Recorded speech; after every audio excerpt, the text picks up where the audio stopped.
When the Wright brothers took their first flight, they would never imagine that one day carbon fiber brakes could stop a ginormous airplane. So 30 years ago, we didn't have carbon brakes, we had steel brakes. People were working on really rocket science because they were making a rocket and they discovered the material, carbon material, to sustain very high temperature from the nozzle of this rocket. And for whatever reason, somebody said, is that material having a good coefficient of friction? And they tried it. Through the manufacturing process, these fibers become something much greater. And that's when the magic begins. The first process of the brakes, and I make the fiber and pull the layers and cut the brakes out and then put them on skids. A preform operation.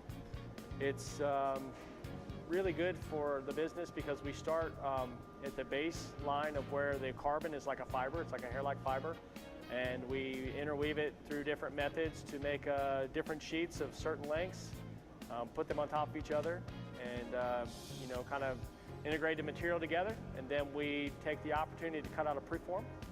And when we cut out the preform, we send it to the next phase, which is high temp, that you'll see here in a second. And we basically, simple terms, is we crack the molecular structure.